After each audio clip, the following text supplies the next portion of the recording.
17 में 17 में बिल्कुल पक्का करने वाले हैं। तो हेलो दोस्तों, नमस्कार। आप सभी का क्लास 12 बायोलॉजी के सबसे महत्वपूर्ण मैराथन वीडियो में स्वागत है। आज का वीडियो आप सभी के बोर्ड परीक्षा के लिए बहुत ज़्यादा इंपॉर्टेंट वीडियो रहने वाली है, क्योंकि आज की इस वीडियो में हम लोग क्लास 12 बायोलॉजी में 17 में बिल्कुल पक्का करने वाले हैं। कैसे पक्का करने वाले पूरा प्रोसेस में इस वीडियो में आपको बताने वाला हूँ।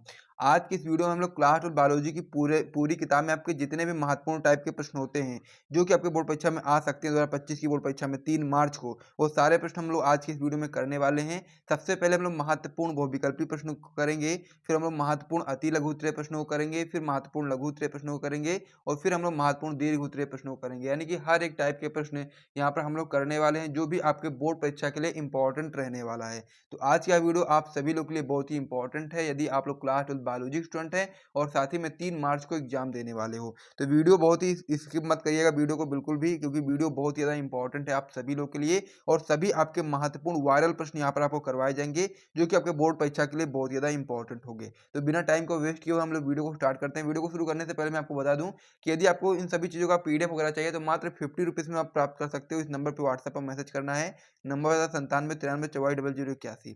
इस नंबर पर आप व्हाट्सएप पर मैसेज करोगे, वहाँ पर आपको जानकारी मिल जाएगी कि मात्र 50 रुपीज़ में किस प्रकार से आप लोग पूरा पीडीएफ प्राप्त कर सकते हो क्लास 12 बायोलॉजी के महत्वपूर्ण प्रश्नों का। तो चलिए अब हम लोग अपनी वीडियो की बात कर लेते हैं और हर साल जो आपके बोर्ड परीक्षा में महत्वपूर्ण प्रश्न आते हैं उनके ऊपर हम लोग बात कर लेते हैं। इस पेज को यहाँ पर मैं हटा देता हूँ। हम लोग क्या करने वाले हैं, सबसे पहले महत्वपूर्ण बहुविकल्पी प्रश्नों को यहाँ पर करने वाले हैं। तो पहला महत्वपूर्ण बहुविकल्पी प्रश्न कौन सा है इसमें, जो कि काफी इंपॉर्टेंट है और बहुत बार आपकी बोर्ड परीक्षा में आता भी है, कि दोहरा निषेचन होता है। तो आपको बताना है कि दोहरा निषेचन किसमें होता है। पहला ऑप्शन है आवर्तवीजी पादपों में, दूसरा ऑप्शन है अनावर्तवीजी पादपों में, तीसरा ऑप्शन है शैवाल में, चौथा ऑप्शन है कवक में। तो आपको बताना क्या है कि दोहरा निषेचन किसमें होता है, आवर्तवीजी पादप में होगा या फिर अनावर्तवीजी पादप में होगा या फिर शैवाल में होगा या फिर कवक में होगा। तो इसका जो आंसर है बहुत ही सिंपल सा है कि जो आपका दोहरा निषेचन होता है वो आपका आवर्तवीजी पादपों में होता है। यानी कि पहले वाले ऑप्शन पर सही टिक लगा लीजिएगा अच्छे तरीके से आप लोग, ये बिल्कुल आपका सही जवाब होगा और ये बहुत ही इंपॉर्टेंट प्रश्न है। आपकी बोर्ड परीक्षा में कई बार ये क्वेश्चन आया हुआ है डायरेक्ट, तो इसीलिए बिल्कुल भी स्किप मत करिएगा। अगला जो प्रश्न है वो भी आपका बहुत ही इंपॉर्टेंट है, यानी कि जितने भी प्रश्न हम लोग इस वीडियो में करने वाले हैं सभी आपके बोर्ड परीक्षा के लिए बहुत ही इंपॉर्टेंट प्रश्न रहने वाले हैं। तो अगला प्रश्न आपका इसमें क्रोमोसोमीय। क्रोमोसोमीय को हम लोग हिंदी में बोलते हैं गुणसूत्रीय। तो गुणसूत्रीय विकार का आपको यहाँ पर उदाहरण लिखना है, यानी कि गुणसूत्रीय रोग जो होते हैं, गुणसूत्र की वजह से जो रोग होते हैं उनका उदाहरण आपको यहाँ पर देना है। पहला ऑप्शन है आपका हीमोफीलिया, दूसरा ऑप्शन है टर्नर सिंड्रोम, तीसरा ऑप्शन है वर्णांधता, चौथा ऑप्शन है आपका फिनाइल कीटोनूरिया।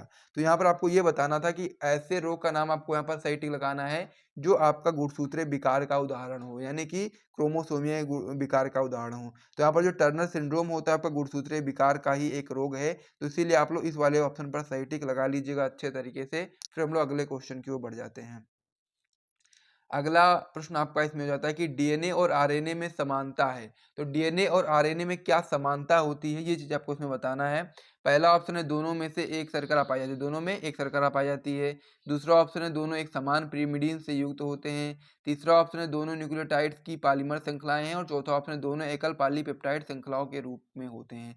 तो जो डीएनए और आरएनए में समानता पाई जाती है वो आपका तीसरा ऑप्शन होता है, यानी कि दोनों न्यूक्लियोटाइड्स की पॉलीमर श्रृंखलाएं होती हैं। तो इसीलिए आप लोग ऑप्शन नंबर सी पर सही टिक लगा लीजिएगा। फिर हम लोग अगले क्वेश्चन की ओर बढ़ते हैं। अगला प्रश्न आपका इसमें दिया गया उत्परिवर्तनवाद दिया था। तो उत्परिवर्तनवाद किसने दिया था ये आपको बताना है। पहला ऑप्शन है लैमार्क ने, दूसरा ऑप्शन है डार्विन ने, तीसरा ऑप्शन है वेलेस ने और चौथा ऑप्शन आपका ह्यूगो डी व्रीच ने। तो आपको ये बताना है कि उत्परिवर्तनवाद किसने दिया था। तो इसका जो बिल्कुल सही जवाब होगा आपका होगा ऑप्शन नंबर डी, यानी कि ह्यूगो डी व्रीच ने। उत्परिवर्तनवाद किसने दिया था, तो आप बताएंगे क्या, ह्यूगो डी व्रीच ने। यानी कि जो उत्परिवर्तनवाद का जो सिद्धांत तो किसने प्रतिपादित किया, तो आप बताओ क्या, ह्यूगो डी व्रीच ने प्रतिपादित किया। इसे भी याद कर लीजिएगा, बहुत ही महत्वपूर्ण प्रश्न ये भी आपका होता है। फिर हम लोग अगले क्वेश्चन की ओर बढ़ जाते हैं। अगला प्रश्न आपका इसमें है डेंगू, जिसको हम लोग हड्डी तोड़ बुखार भी कहते हैं। तो डेंगू बुखार का वाहक कौन है। ठीक है, ये भी आपका एक महत्वपूर्ण प्रश्न है कि डेंगू बुखार का वाहक कौन है। पहला ऑप्शन है एडीज, दूसरा ऑप्शन है क्यूलेक्स, तीसरा ऑप्शन है एनाफ्लीज और चौथा ऑप्शन है इनमें से कोई नहीं। तो यहाँ पर जो डेंगू बुखार है इसका जो वाहक मच्छर है वो आपका एडीज मच्छर है, इसीलिए आप लोग ऑप्शन नंबर ए पर सही टिक लगा लीजिएगा। और फिर हम लोग अगले पेज पर बढ़ते हैं। और साथ ही में यदि आप लोगों ने वीडियो को लाइक नहीं किया अभी तक तो वीडियो को लाइक कर दो। आप किस चीज़ का वेट कर रहे हो, तो जल्दी से लाइक कर दो। फिर हम लोग अगले क्वेश्चन की ओर बढ़ जाते हैं। अगला प्रश्न अब आपका इसमें हो जाता है कि अनुवांशिकता रूपांतरित पौधा है, कौन सा पौधा है जो आपका अनुवांशिक रूपांतरित पौधा है। पहला ऑप्शन है बीटी मक्का, दूसरा ऑप्शन है बीटी कॉटन, तीसरा ऑप्शन है बीटी राइस, चौथा ऑप्शन है ये सभी। तो यहाँ पर जितने भी हैं, बीटी मक्का हो, चाहे बीटी कॉटन हो, चाहे बीटी राइस हो, ये सभी आपके अनुवांशिक रूपांतरित पौधे हैं, तो इसीलिए आप लोग सभी पर सही टिक लगा लीजिएगा। ऑप्शन नंबर डी पर ये सभी, ठीक है। अगले क्वेश्चन की ओर बढ़ जाते हैं। अगला जो क्वेश्चन है ये भी आपका वेरी इंपॉर्टेंट क्वेश्चन है, जो कि आपका हो जाता है कि पारिस्थितिक तंत्र से संबंधित भारतीय वैज्ञानिक है। तो पारिस्थितिक तंत्र से संबंधित भारतीय वैज्ञानिक कौन है, इसके बारे में आपको बताना है। पहला ऑप्शन है आपका बीरबल साहनी, दूसरा ऑप्शन है रामदेव मिश्रा, तीसरा ऑप्शन है राम उदार, चौथा ऑप्शन है केसी मेहता। तो यहाँ पर पारितंत्र से संबंधित भारतीय वैज्ञानिक आपके हैं प्रोफेसर रामदेव मिश्रा, इसीलिए आप लोग ऑप्शन नंबर बी पर सही टिक लगा लीजिएगा। तो इस प्रकार से वाला जो क्वेश्चन था ये भी आपका कंप्लीट हो गया है। तो बहुविकल्पीय प्रश्न कंप्लीट हो चुके हैं, जो महत्वपूर्ण बहुविकल्पीय प्रश्न थे आपकी बोर्ड परीक्षा के लिए वेरी इंपॉर्टेंट ये सारे प्रश्न जो कि मैं आज की वीडियो में आपको करवा रहा हूँ। अब हम लोग आगे बढ़ते हैं और थ्योरी वाले क्वेश्चन को देखना शुरू करते हैं। अब हम लोग यहाँ पर थ्योरी वाले क्वेश्चंस को देखेंगे, जिसमें आप लोग सबसे पहले 1 नंबर, 2 नंबर और 3 नंबर वाले क्वेश्चन करोगे, और फिर हम लोग दीर्घ उत्तरीय प्रश्नों को भी करने वाले हैं। हर एक प्रश्न का यहाँ पर आपको आंसर दिया जाएगा, बताया जाएगा कि किस क्वेश्चन में कितना लिखना है, कैसे लिखना है, क्या लिखना है, सारी चीजें आपको यहाँ पर बताई जाएंगी। तो अगला प्रश्न आपका इसमें दिया गया कि लघु बीजाणुधानी की सबसे भीतरी परत क्या कहलाती है। क्वेश्चन क्या है आपका, लघु बीजाणुधानी की सबसे भीतरी परत क्या कहलाती है और इसका क्या महत्व है। वेरी इंपॉर्टेंट क्वेश्चन ये भी आपका होता है कि लघु व्यवधानी की सबसे भीतरी परत क्या होती है और क्या इसका महत्व है। तो इसमें आप बताएंगे उत्तर में 1 नंबर में या 2 नंबर में क्वेश्चन आएगा मैक्सिमम, उससे ज़्यादा मतलब कि नंबर इसमें आएगा नहीं। तो इसमें आंसर में आप बताओगे पराग कोश की लघु व्यवधानी की जो सबसे भीतरी परत होती है इसको हम लोग टेप्टम बोलते हैं, यानी कि जो पराकोश होता है उसमें लघु व्यवधानी होती है, और लघु व्यवधानी की जो सबसे भीतरी परत होती है उसको हम लोग टेप्टम बोलते हैं। और जो इसका काम होता है, काम यही होता है कि यह लघु बीजाणु या परागकणों को पोषण प्रदान करने का काम करती है, यानी कि भोजन देने का काम करती है। सिंपल से इसकी परिभाषा है कि परागकोश की लघु बीजाणुधानी की जो सबसे भीतरी परत है वो टेप्टम होती है, और यह लघु बीजाणु या परागकणों को पोषण प्रदान करने का काम करती है। तो ये क्वेश्चन का आंसर आपने समझ लिया है। अब हम लोग अगले क्वेश्चन की ओर बढ़ जाते हैं। अगला जो क्वेश्चन है ये भी आपका वेरी इंपॉर्टेंट क्वेश्चन है, जो कि आपका हो जाता है मानव वृषण में सर्टोली कोशिकाओं का क्या कार्य होता है। ये भी आपका एक वेरी इंपॉर्टेंट प्रश्न है कि मानव वृषण में सर्टोली कोशिकाओं का क्या काम होता है। तो इसमें उत्तर में आप बताओगे वृषण की शुक्र नलिकाओं में उपस्थित अवलंबन कोशिकाएं या सर्टोली कोशिकाएं परिवर्धनशील जो आपका शुक्राणु होती हैं, शुक्राणु कोशिकाओं को पोषण प्रदान करती है। सिंपल से इसकी परिभाषा है कि वृषण की जो शुक्र नलिकाओं में उपस्थित जो आपका अवलंबन कोशिकाएं होती हैं, जिसको हम सर्टोली कोशिका भी बोलते हैं, ये आपके परिवर्धनशील यानी कि जो विकासशील शुक्राणु होते हैं, शुक्राणु कोशिकाओं को पोषण यानी भोजन प्रदान करने का काम करती है। तो इस प्रकार से इस वाला जो क्वेश्चन था इसका भी आंसर आपने समझ लिया है। इसे भी आप लोग देख लीजिए एक बार, अपनी कॉपी में नोट करना चाहो नोट करो, वरना नोट मत करो। आप लोग 2 बार 3 बार मेरे साथ रिपीट करते हुए चलो, ताकि ये चीज़ आपको यहाँ पर याद होती रहे। तो चलिए अब हम लोग अगले पेज पर बढ़ते हैं और प्रश्नों को देखते हैं। इस पेज को यहाँ पर मैं हटाता हूँ और अगले जो महत्वपूर्ण प्रश्न उनको हम लोग देख लेते हैं। अगला इसमें आपका महत्वपूर्ण प्रश्न है, जो कि आपका हो जाता है बहुभूरता पर संक्षिप्त टिप्पणी लिखिए। वेरी इंपॉर्टेंट क्वेश्चन आपका ये होता है बहुभूरता वाला, ठीक है। तो बहुभूरता पर आपको संक्षिप्त टिप्पणी लिखना है। आपकी बोर्ड परीक्षा में क्वेश्चन 2 नंबर में आएगा, मिनिमम 2 नंबर में क्वेश्चन आपकी बोर्ड परीक्षा में आएगा। तो बहुभूरता पर आप बताओगे कि एक बीज में एक से अधिक भ्रूण विकसित होने की जो प्रक्रिया होगी उसे हम लोग बहुभूरता कहते हैं। अगर 1 नंबर में आएगा तो केवल इतना लिख देना, ठीक। क्या लिखोगे आप लोग, एक बीज में एक से अधिक जब भ्रूण विकसित हो जाएं तो उस कंडीशन में उसको हम लोग बहुभूरता बोलते हैं। सिंपल सी परिभाषा है कि एक बीज में एक से अधिक भ्रूण विकसित होने की प्रक्रिया को हम लोग बहुभूरता कहते हैं। यह बीजांड में एक से अधिक भ्रूणकोश की उपस्थिति के कारण, या क्या होता है इसमें कि बीजांड में एक से अधिक भ्रूणकोश की उपस्थिति के कारण अथवा भ्रूणकोश की अन्य कोशिका के अतिरिक्त किसी अन्य कोशिका जैसे सहायक कोशिका के भ्रूण के निर्माण के परिणाम स्वरूप होती है। जैसे कि उदाहरण में बता सकते हो पाइनस, संतरा आदि क्या है आपके बहुभूरता के एग्जाम्पल हैं। तो इसे भी नोट कर लीजिए आप लोग। फिर हम लोग अगले क्वेश्चन की ओर बढ़ते हैं। अगला प्रश्न आपका इसमें दिया गया कि वर्णांधता क्या है, मनुष्य में वर्णांधता की वंशागति का संक्षिप्त विवरण दीजिए। वेरी इंपॉर्टेंट क्वेश्चन ये भी आपका होता है कि वर्णांधता क्या है, और साथ ही में मनुष्य में वर्णांधता की वंशागति का संक्षिप्त वर्णन आपको यहाँ पर देना है, विवरण देना है। तो वर्णांधता में आप बताओगे कि वर्णांधता में नहीं लगाने के बाद कि इस रोग से ग्रसित व्यक्ति जो होता है, जो भी व्यक्ति इस रोग से ग्रसित होता है, जो भी व्यक्ति में ये रोग पाया जाता है, वह व्यक्ति लाल व हरे रंग में भेद नहीं कर पाता है, यानी कि अंतर नहीं कर पाता है। इसका जो जीन होता है एक्स गुणसूत्र पर उपस्थित होता है और वह अप्रभावी होता है, और मादा इसकी वाहक होती है, यानी कि जो मादा है वो उसकी वाहक होती है, मादा से ही ये दूसरे व्यक्तियों में जाता है। ऐसे व्यक्तियों को रेलवे ड्राइवर नहीं बनाया जाता। अब ये क्वेश्चन भी आपकी बोर्ड परीक्षा में आ सकता है कि मनुष्य में मतलब कि जिस भी व्यक्ति को मरणांतक रोग होता है उनको रेलवे का ड्राइवर क्यों नहीं बनाया जाता। तो इसका रीजन ये है कि ऐसे व्यक्तियों को रेलवे ड्राइवर नहीं बनाया जाता है। अन्यथा जो उचित सिग्नल है यानी कि वो लाल और हरे रंग में भेद नहीं कर पाएंगे तो फिर दुर्घटना होने की संभावना बनी रहेगी। तो इसी की वजह से जो वर्णांतता रोग से पीड़ित व्यक्ति को रेलवे का ड्राइवर नहीं बनाया जाता। तो सभी लोग याद कर लीजिएगा वर्णांतता क्या होता है। तो बताएंगे सिंपल सी कि इस रोग से ग्रसित व्यक्ति लाल व हरे रंग में भेद नहीं कर पाता है। इसका जीन एक्स गुणसूत्र पर उपस्थित होता है वह अप्रभावी होता है और मादा इसकी वाहक होती है। ऐसे व्यक्तियों को रेलवे ड्राइवर नहीं बनाया जाता है, अन्यथा उचित रेलवे सिग्नल ना पहचान पाने के कारण दुर्घटना की संभावना बनी रहती है। तो इस प्रकार से क्वेश्चन आंसर कंप्लीट हो गया है। नोट कर लीजिए, फिर हम अगले क्वेश्चन की ओर बढ़ते हैं। अगला प्रश्न आपका इसमें दिया गया कि सिरका उत्पादन में जीवाणुओं का उपयोग होता है। तो सिरका उत्पादन में क्या होता है? जीवाणुओं का उपयोग। अब तो उसके बारे में आपको बताना है, इसमें तो आप बताओगे। सिरका या एसिटिक अम्ल के निर्माण के लिए शर्करा के घोल का माइक्रोडर्मा एसिटी अथवा एसिटोबैक्टर एसिटी नामक कह सकते हो द्वारा किण्वन कराया जाता है। इस प्रकार से आपको समझना है कि सिरका या फिर एसिटिक अम्ल के निर्माण के लिए शर्करा का जो घोल होता है उसका हम लोग माइकोडर्मा एसिटी अथवा एसिटोबैक्टर नामक एसिटी से हम लोग क्या कराते हैं? किण्वन कराते हैं, जिसकी वजह से जिसके परिणाम स्वरूप हमको सिरका प्राप्त होता है। तो इस प्रकार से क्वेश्चन भी कंप्लीट हो गया, इसे भी आप लोग याद कर लीजिएगा। फिर हम लोग अगले क्वेश्चन की ओर बढ़ते हैं और जो अगला महत्वपूर्ण प्रश्न है बहुत ज्यादा इंपॉर्टेंट है। आइए देखते हैं उसके बारे में। प्रश्न क्या है आपका कि अप्रा की परिभाषा दीजिए, इसके दो कार्य लिखिए। वेरी इंपॉर्टेंट क्वेश्चन आपका होता है अप्रा वाला, ठीक है। हर साल आपकी बोर्ड परीक्षा में क्वेश्चन आता है। तो क्या होता है अप्रा की परिभाषा और उसके दो महत्वपूर्ण कार्य, आइए मैं आपको बताता हूँ। सबसे पहले आप लोग अप्रा, अप्रा को हम लोग प्लेसेंटा भी बोलते हैं, ये चीज आपको यहाँ पर याद रखना है। अप्रा हिंदी में है और इंग्लिश में इसको हम लोग प्लासेंटा बोलते हैं, ठीक है। ये समझ में आपको आ गया होगा। तो इसमें आप बताएंगे कि अप्रा वह संरचना है जिसके द्वारा जरायुज स्तनधारियों का विकासशील भ्रूण या गर्भ मात्र गर्भाशय रुधिर से अपना पोषण प्राप्त करता है। यानी कि अप्रा वह संरचना होती है जिसकी सहायता से जो जरायु स्तनधारी होते हैं उनका जो विकासशील भ्रूण या फिर गर्भ होता है वो अपनी माता के गर्भाशय रुधिर से अपना भोजन प्राप्त करता है। उसको ही हम लोग अप्रा बोलते हैं, यानी कि प्लासेंटा बोलते हैं। आप लोग इसको एक बार दो बार पढ़ोगे याद हो जाएगा। फिर आपको यहाँ बताना है अप्रा के कार्य के बारे में, यानी कि प्लासेंटा के क्या कार्य होते हैं। तो उसमें आप बताओगे प्लासेंटा के कार्य में पहला कार्य बताओगे कि अप्रा के द्वारा विकसित होते भ्रूण को पोषण एवं ऑक्सीजन प्राप्त होती है। यानी कि जो अप्रा है, अप्रा के द्वारा ही जो विकसित हो रहा भ्रूण है या फिर गर्भ है उसको पोषण एवं ऑक्सीजन की प्राप्ति होती है।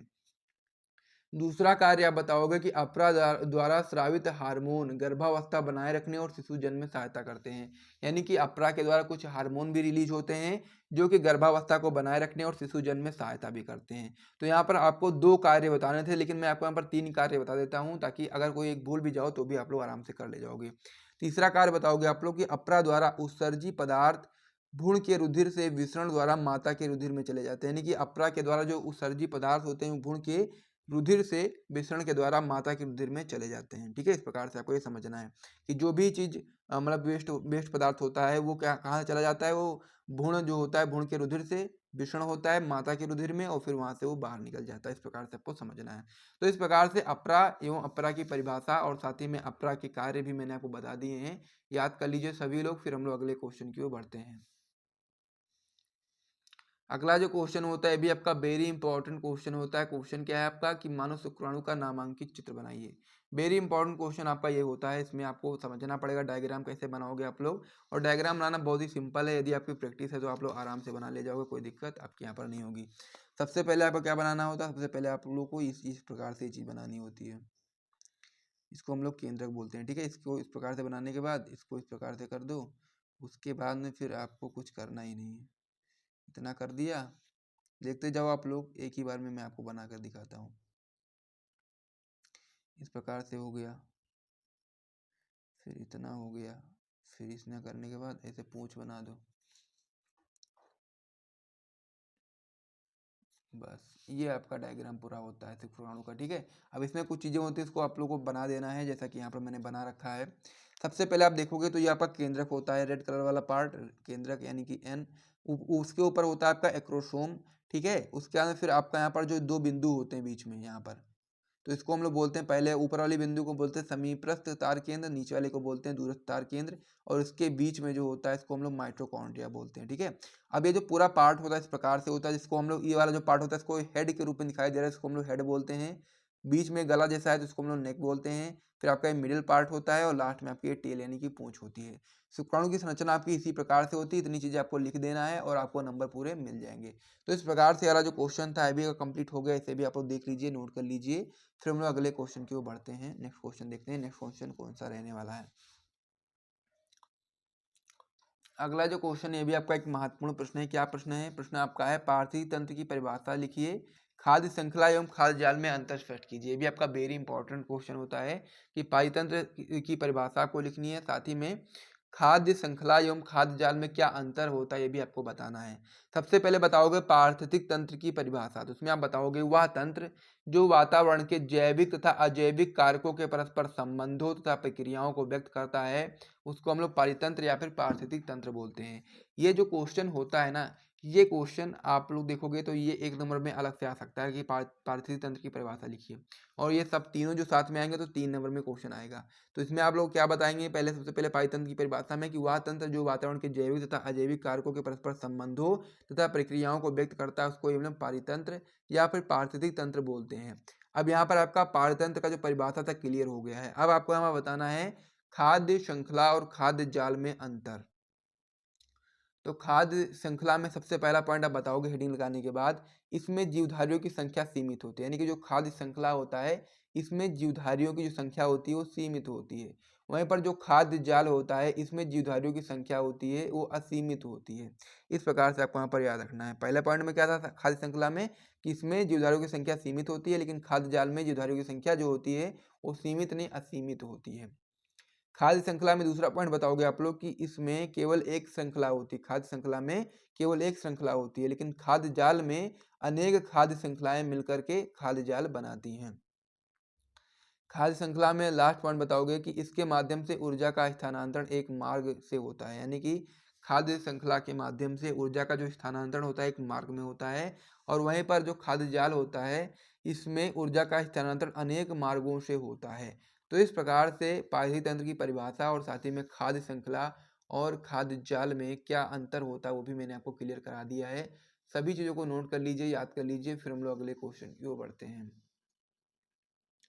अगला जो क्वेश्चन है ये भी आपका वेरी इंपॉर्टेंट क्वेश्चन है 2025 की बोर्ड परीक्षा के लिए। क्वेश्चन क्या है आपका, रेड डाटा बुक से आप क्या समझते हो। वेरी इंपॉर्टेंट क्वेश्चन आपका ये होता है, रेड डाटा बुक। ठीक है, तो रेड डाटा बुक में आपको बताना क्या है, सबसे पहले आप बताओगे रेड डाटा बुक की परिभाषा।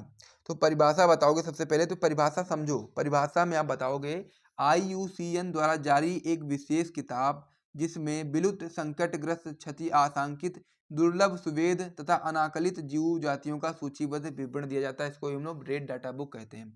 यानी कि IUCN, अब IUCN का जो फुल फॉर्म होता है वो भी आपको पता होना चाहिए। क्या फुल फॉर्म होता है मैं आपको बता देता हूँ, international union for the conservation of natural एवं नेचुरल रिसोर्सेज, इस प्रकार से आपका ये होता है। तो इसका फुल फॉर्म, ठीक है। अब इसके द्वारा एक जारी की गई किताब है, विशेष किताब, जिसमें जो भी जीव विलुप्त हो चुके हैं या फिर जिस भी जीव के ऊपर संकट है, जो भी क्षति के लिए आशंकित हैं, या फिर जो दुर्लभ जातियां हैं जिनका मतलब बहुत मिलना मुश्किल है उनके बारे में, साथ ही में जो अनाकलित जातियां उनके बारे में, जीव जातियों का एक विवरण दिया जाता है सूचीबद्ध तरीके से, उसको ही हम लोग रेड डाटा बुक बोलते हैं। तो इस प्रकार से रेड डाटा बुक क्या होता है आप समझ गए होंगे। अब आपको यहाँ पर समझ लेना है रेड डाटा बुक की उपयोगिता के बारे में, ताकि आपका ये जो पूरा क्वेश्चन है पूरी तरीके से कंप्लीट हो जाए। तो रेड डाटा बुक की जो उपयोगिता है इसमें आप बताओगे सबसे पहली उपयोगिता कि ये पुस्तक लुप्त हो रही जीव प्रजातियों का को जानकारी देती है। यानी कि जो ये पुस्तक है, जो रेड डाटा बुक है, ये जो लुप्त हो रही है यानी कि जो विलुप्त हो रही जीव प्रजातियां हैं उनकी जानकारी देती है। ये कौन सी प्रजातियां विलुप्त हो रही है, कौन सी विलुप्त हो चुकी है, और किस में कौन सी दुर्लभ है, कौन सी क्षति आशंकित है, कौन सी संकटग्रस्त है, सारी जानकारी ये देता है। इसमें बताएंगे दूसरा पॉइंट कि इससे हमें संकटग्रस्त जातियों के आश्रय स्थल की स्थिति की जानकारी मिलती है। यानी कि इस बुक के माध्यम से आप लोग ये चीज भी पता कर सकते हो कि कौन सी जातियां संकटग्रस्त हैं और उनकी जो आश्रय स्थल है वो कहाँ पर रहते हैं, वो भी जानकारी आपको यहाँ से मिल जाएगी। फिर तीसरा पॉइंट बताएंगे कि ये हमें वर्तमान में उपलब्ध जीवों की संख्या उपलब्ध कराती है। यानी कि ये हमें वर्तमान में जितने भी टाइप के जीव हैं उन्हीं के बारे में संख्या जो है उनकी वो उपलब्ध कराती है।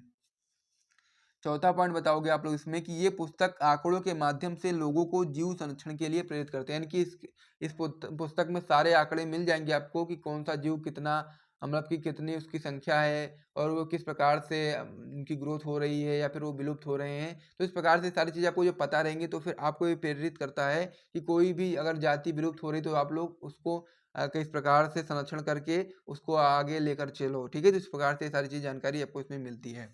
अब हम लोग अगले क्वेश्चन की ओर बढ़ जाते हैं। अगला क्वेश्चन आपका इसमें होता है IUCN तथा WWF का पूरा नाम लिखिए। IUCN तथा WWF का पूरा नाम आपको इसमें बताना है। वेरी इंपॉर्टेंट क्वेश्चन आपका ये भी होता है। सबसे पहले आप लोग देखो कि IUCN का पूरा नाम क्या होता है। तो इसमें आप बताएंगे IUCN में international union for the conservation of nature एवं नेचुरल रिसोर्सेज, इसका नाम होता है किसका? IUCN। इस संगठन की स्थापना सन 1948 ईस्वी में स्विट्जरलैंड में की गई थी और यह संगठन दुर्लभ एवं विलुप्त जातियों के संबंध में जानकारी देता है। ये आपका हो गया IUCN। वहीं पर WWF का फुल फॉर्म क्या होता है, इसमें आप बताएंगे कि वर्ल्ड वाइल्ड लाइफ फंड, इसको हम लोग WWF को बोलते हैं क्या? इसका फुल फॉर्म होता है वर्ल्ड वाइल्ड लाइफ फंड, या फिर हम लोग इसको हिंदी में बोलते हैं विश्व वन्य जीवन कोष।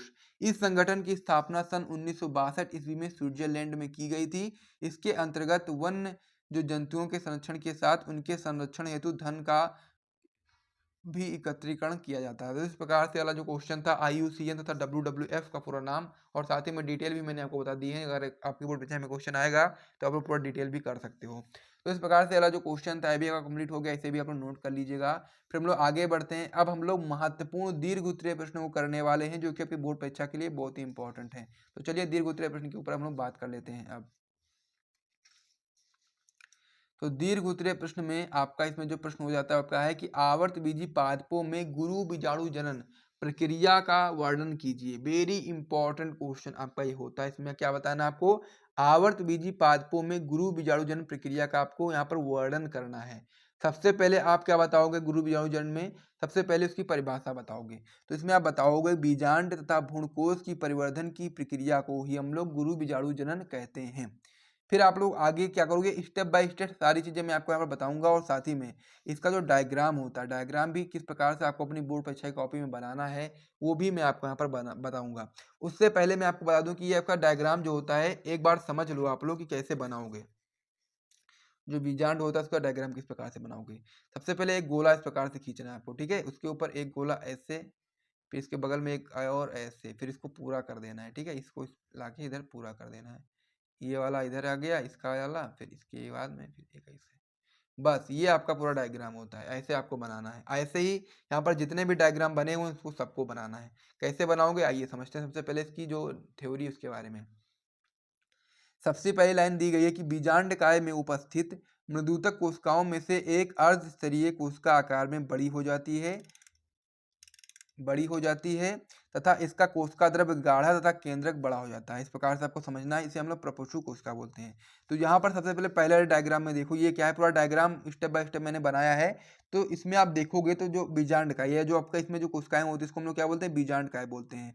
तो बीजांड काय में उपस्थित आपकी जो मृदुतक कोशिकाएं होती हैं, मृदुतक कोशिकाओं में से कोई एक कोशिका जो होती है वो अपनी आकार में बड़ी हो जाती है और साथ ही में इसका कोशिका द्रव्य गाढ़ा एवं केंद्रक बड़ा हो जाता है। इसको हम लोग क्या बोलते हैं? प्रपोषु कोशिका बोलते हैं। सेकंड वाले डायग्राम में देखोगे तो यहाँ पर जो ये वाला बना है ऑरेंज कलर से, ये आपका प्रपोषु कोशिका है। तो ये आपकी लाइन क्लियर हो गई। फिर आपको आगे बताना है प्रपोषु कोशिका में समसूत्री विभाजन होता है जिससे बाहर की तरफ एक प्राथमिक वित्तीय कोशिका का निर्माण होता है तथा भीतर की तरफ बीजाणुजनन कोशिका का निर्माण होता है। यानी कि जो आपका प्रपोषु कोशिका है, अब केवल इस पर आप लोग ध्यान केंद्रित करो, बाकी सारे डायग्राम में हटा देता हूँ, ठीक है। तो प्रपोषु कोशिका में क्या होगा? प्रपोषु कोशिका में आपका समसूत्री विभाजन होगा जिसके परिणाम स्वरूप बाहर की ओर एक आपका क्या बनेगा? प्राथमिक वित्तीय कोशिका का निर्माण होगा जो कि आप यहाँ पर देखोगे। और दूसरा आपका इसमें होता है बीजाणु जनन कोशिका का निर्माण। इस प्रकार से होता है, ठीक है। जो कि आपका जो बीजाणु जनन कोशिका होती है वो बिना विभाजन किए ही आपका गुरु बीजाणु मात्र कोशिका में परिवर्तित हो जाती है। जैसा कि आपके अगली लाइन में लिखा हुआ है, बीजाणु जनन कोशिका बिना विभाजन किए ही गुरु बीजाणु मात्र कोशिका में कार्य करने लगता है की तरह, ठीक है। तो यहाँ तक का डायग्राम क्लियर हो गया है। फिर आगे आपको क्या बताना है? आगे आप बताओगे गुरु बीजाणु मात्र कोशिका में अर्धसूत्री विभाजन होता है जिससे 4 अगुणित गुरु बीजाणुओं का निर्माण होता है। इनमें से 3 अगुणित गुरु बीजाणु जल्द ही नष्ट हो जाते हैं। यानी कि जो आपका गुरु बीजाणु मात्र कोशिका, ये वाली कोशिका है, इसमें क्या होता है, अर्धसूत्री विभाजन होता है, जिसके परिणाम स्वरूप 4 अगुणित गुरु बीजाणु का निर्माण होता है। लेकिन 4 में से 3 जो होते हैं उनका उसी समय पर नष्ट हो जाते हैं, केवल 1 बचता है। ठीक है, इस प्रकार से देखोगे केवल 1 बचता है। तो इसमें आप बताएंगे कि एक गुरु बीजाणु क्रियाशील होता है और क्रियाशील गुरु बीजाणु ही आपका भ्रूणकोश या मादा इम्कोद्मिद में परिवर्तित होता है। तो यहाँ पर जो आपका एक गुरु बीजाणु बनता है या मतलब कि बचता है, वही आपका क्रियाशील गुरु बीजाणु होता है और क्रियाशील गुरु बीजाणु ही भ्रूणकोश या मादा इम्कोद्मिद में परिवर्तित होता है। इसको हम लोग गुरु बीजाणु यानी कि एन बोलते हैं और ये पूरा आपका भ्रूणकोश होता है। तो इस प्रकार से आपका ये डायग्राम भी आपने समझ लिया है पूरी तरीके से कि कैसे आपको बनाना है, कैसे करना है। अब जब ये क्वेश्चन आप लोग अपनी बोर्ड परीक्षा की कॉपी में करोगे ना, तो आपका ये आराम से 2 पेज में आ जाएगा। एक पेज में आपका डायग्राम आ जाएगा और एक पेज में आप लोग लिख दोगे। 2 पेज में कर दोगे, 5 नंबर आपको पूरे मिलेंगे, एक भी नंबर आपका यहाँ पर नहीं कटेगा। तो ये जो क्वेश्चन था, आवधिक पादपों में गुरु बीजाणु जन्म की प्रक्रिया का वर्णन कीजिए, मैंने आपको पूरा समझा दिया है। तो इसे आप समझ गए होंगे। तो चलिए अब हम लोग अगले क्वेश्चन की ओर बढ़ जाते हैं और अगला प्रश्न देख लेते हैं कि अगला महत्वपूर्ण दीर्घ उत्तरीय प्रश्न कौन सा है। तो अगला प्रश्न आपका इसमें है, उत्परिवर्तन क्या है, जैव विकास में इसके महत्व पर प्रकाश डालिए। ये भी आपका एक वेरी इंपॉर्टेंट क्वेश्चन है। क्या क्वेश्चन है आपका कि उत्परिवर्तन क्या है और जैव विकास में इसके महत्व पर आपको प्रकाश भी डालना है। तो सबसे पहले समझो कि उत्परिवर्तन की परिभाषा क्या होती है। तो इसमें आप बताएंगे उत्परिवर्तन की परिभाषा में कि अचानक होने वाले, या बोल सकते हो आप लोग अचानक आने वाले बड़े परिवर्तन जो अगली पीढ़ी में वंशागत होते हैं, उत्परिवर्तन कहलाते हैं। सिंपल सी परिभाषा है कि अचानक आने वाले जो बड़े परिवर्तन हैं जो अगली पीढ़ी में वंशागत होते हैं, उनको हम लोग उत्परिवर्तन बोलते हैं। अब आप लोग उत्परिवर्तन के कुछ मोस्ट इंपॉर्टेंट पॉइंट को समझो। सबसे पहले इसमें बताएंगे नवजातीय लक्षणों में होने वाले इन आकस्मिक वंशागत परिवर्तनों को डी वरीज ने उत्परिवर्तन कहा। यानी कि जातियों में जो इस प्रकार के होने वाले आकस्मिक वंशागत परिवर्तन को ही डी वरीज ने उत्परिवर्तन कहा और सन 1901 ईस्वी में इन्होंने इस संबंध में एक उत्परिवर्तन सिद्धांत प्रस्तुत किया। जाति का प्रथम सदस्य जिसमें उत्परिवर्तन होता है उसको हम लोग उत्परिवर्तक बोलते हैं। यानी कि जिस भी जाति में जो प्रथम सदस्य होगा जिसमें उत्परिवर्तन होता है, इसको हम लोग उत्परिवर्तक बोलेंगे। और उत्परिवर्तन जो आपके होता है वो अनिश्चित होते हैं तथा लाभदायक या हानिकारक दोनों प्रकार के हो सकते हैं उत्परिवर्तन। ठीक है, आगे आप इसमें बताएंगे कि उत्परिवर्तन किसी जीन विशेष में होते हैं जिससे जनन द्रव्य में परिवर्तन होते हैं अतः अगली पीढ़ी में स्थानांतरित हो जाते हैं। ये आपका ये हो गया। ठीक है, तो उत्परिवर्तन के बारे में आपने डिटेल समझ लिया कि उत्परिवर्तन क्या होता है। अब आपको उत्परिवर्तन में जो पॉइंट होते हैं, उत्परिवर्तन जो आपके 3 प्रकार के होते हैं, तीनों प्रकार के बारे में आइए मैं आपको बता देता हूँ और फिर हम लोग जैव विकास में इसके महत्व पर क्या प्रकाश डालेंगे, क्या मतलब क्या महत्व है जैव विकास में इसका, उसके ऊपर भी बात करेंगे। तो उत्परिवर्तन आपके 3 प्रकार के होते हैं। पहला प्रकार आपका होता है जीन उत्परिवर्तन, जिसको हम लोग बोलते हैं जीन म्यूटेशन इंग्लिश में। दूसरा आपका होता है गुणसूत्र उत्परिवर्तन, जिसको हम लोग बोलते हैं क्रोमोसोमल म्यूटेशन। और तीसरा आपका होता है गुणसूत्र समूह उत्परिवर्तन यानी कि जीनोमेटिक म्यूटेशन। इस प्रकार से आपका ये 3 प्रकार हो गए उत्परिवर्तन के। अब हम लोग बात कर लेते हैं जैव विकास की क्रियाविधि में उत्परिवर्तन का महत्व, जिसमें आप पहला पॉइंट बताओगे। क्या इसमें आप लोग पहला पॉइंट बताओगे, उत्परिवर्तन के कारण जीवों में विकासशील विभिन्नताएं कम समय में उत्पन्न हो जाती है। यानी कि उत्परिवर्तन के कारण ही जीवों में जो विकासशील विभिन्नताएं हैं वो बहुत कम समय में उत्पन्न हो जाती हैं। दूसरा पॉइंट बताएंगे कि एक जनजाति से कई मिलती जुलती प्रजातियां या जातियां उत्पन्न हो जाती हैं और संयोजी कड़ियों की उपस्थिति को हम लोग उत्परिवर्तन सिद्धांत द्वारा सहज ही समझा जा सकता है। इस प्रकार से 2 पॉइंट हो गए। तीसरा पॉइंट आपका इसमें दिया गया है, कृत्रिम उत्परिवर्तन द्वारा अनेक उन्नत फसलों की प्रजातियां तैयार की गई हैं। जैसे कि आपका गामा किरणों की सहायता से गेहूं की सोनारा 64, सरबती 64 किस्में, काल्सिन नामक रसायन से गेंदा, जीनिया आदि के बड़े पुष्प वाले पादप आदि प्राप्त किए जाते हैं। अगला पॉइंट बताएंगे, लास्ट पॉइंट जो कि आपका इसका होगा वो आपका होगा लघु परिवर्तन जैव विकास के लिए महत्वपूर्ण माने जाते हैं क्योंकि इनसे पूर्वज तथा नई जाति के बीच की अवस्थाओं जैसे प्रजाति तथा उपजाति के बनने के कारण ज्ञात हो जाते हैं। तो इस प्रकार से आपका जो ये वाला क्वेश्चन था कि उत्परिवर्तन क्या है और साथ ही में जैव विकास में इसके महत्व पर आपको प्रकाश डालना था, तो पूरा मैंने आपको बता दिया है। तो ये जो पूरा क्वेश्चन था ये पूरा कंप्लीट हो गया है। और साथ ही में यदि आपको यहाँ तक वीडियो पसंद आया है तो वीडियो को लाइक कर दीजिएगा, चैनल को भी सब्सक्राइब कर दीजिएगा। और साथ ही में इस वीडियो में हम लोगों ने बहुत सारे महत्वपूर्ण प्रश्नों को किया है। ठीक है, चाहे वो आपके बहुविकल्पी प्रश्न हो, चाहे आपके अति लघु उत्तरीय प्रश्न हो, चाहे आपके लघु उत्तरीय प्रश्न हो, सभी टाइप के प्रश्नों को हम लोगों ने यहाँ पर किया है। हर एक टाइप के प्रश्न को जो कि आपकी बोर्ड परीक्षा में आ सकते हैं। तो इस प्रकार से आप लोग देख सकते हो सारे प्रकार के सभी टाइप के प्रश्न हमने इसमें किए हैं। और इसी प्रकार से यदि आपको पीडीएफ चाहिए तो आप लोग जितनी जल्दी हो सके आप लोग उसको ले लो और साथ ही में तैयारी कर लो अच्छे तरीके से, जो भी आपके पास समय बचा है उसमें, तो ताकि आप लोग अपने बोर्ड एग्जाम में अच्छा स्कोर ले आओ, ठीक है? और जितना हो सके आप लोग मेहनत करो, जितना हो सके आप लोग पढ़ो, जितना हो सके रिवीजन करो, ये सारी चीज़ें आपको मैं बता रहा हूँ, ठीक है? सब चीज़ आप समझ गए होंगे, तो यदि आपको यहाँ तक वीडियो पसंद आए तो वीडियो को लाइक करो, चैनल को सब्सक्राइब करो, वीडियो को शेयर कर दो। मिलते हैं नेक्स्ट वीडियो में, तब तक के लिए जय हिंद।